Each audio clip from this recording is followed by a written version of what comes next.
What has your pet accidentally conditioned you to do? One of my dogs has several barks, a play bark and a squirrel bark and other dog things that are normal dog barks. He also had what we call his emergency bark. The emergency bark is what he does when he thinks there is serious danger. It is extremely loud and makes us jump every time. He usually reserves it for things like the time I fell down the stairs and he scream barked for my husband to help, or when someone is in our front yard, or when he cornered a possum in the backyard. However, since my husband started working from home, this dog barks his emergency bark at my husband if he tries working past 4 p.m. My husband now has learned to stop working at about 3:50 every day to avoid that jarring sound. Buy braided cables, rubber ones cat chews on. Ensure all cans and bottles are put up, cat will knock them over in the middle of the night. Keep sink empty, or cat will try to lick clean all the dishes. Buy non-leather furniture due to cat claws. Buy cat hair-friendly furniture. I like to keep a clean place, but a dark sofa for instance would be a nightmare. Don't buy long window drapes that extend to the floor, cat will brush on them and you'll have furry drapes. Leave room somewhere for the cat to see outside, otherwise it will find a way through the blinds come hell or high water. That some cats are stand-up pissers and there is never a litter box that is too tall.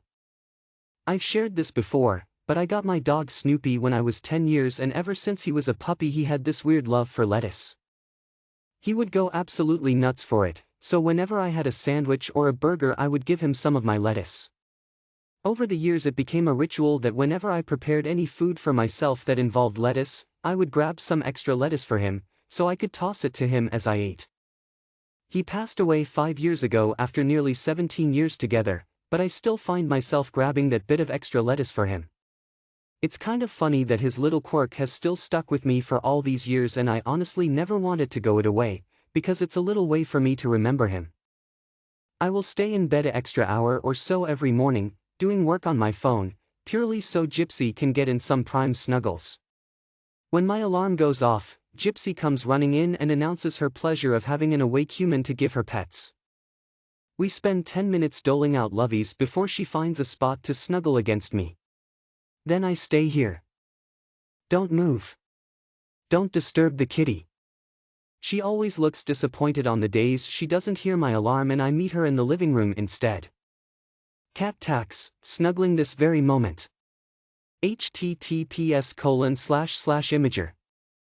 Every morning, I wake up and immediately take my dog for a walk. I have had this routine for a few years now, but didn't realize how integral this process was for me until I had a weekend where my parents took him for a few days of adventure, and I realized that without going for my morning walk, my body would not let me take a morning dump. I have found through studies with my Fitbit that it takes about 1,000 steps before my body accepts that I am good to go in the morning. Now, on mornings where someone else walks my dog or it's too rainy to walk, I still have to walk for a bit on the treadmill just to loosen things up or else I'm very uncomfortable for the whole day until I've hit my magic step requirement. Lots of things. Baby steps when walking anywhere in my house to avoid stepping on a tail, or a stopped cat, waking up to a single claw prod letting me know it's time for breakfast, that part alternately charms me and annoys me. She knows the claws hurt me, so she chooses to only use a poke with one claw to wake me up, but I get the full paw full of claws the rest of the day to communicate happiness or displeasure, having to wait in the kitchen for her to eat her meal at dinner time. She won't do it unless I'm there supervising.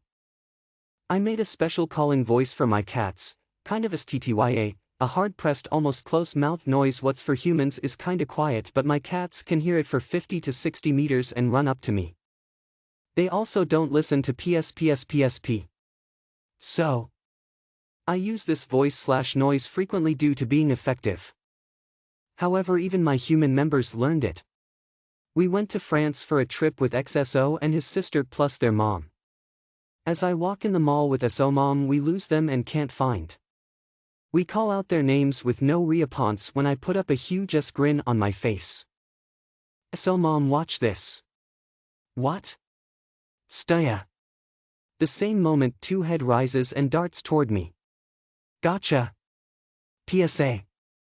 So we hung a bell from the back door with the intent of training our dog to ring it to go outside.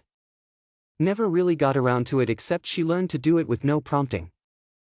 Just rang it and I came and opened the door and that was it.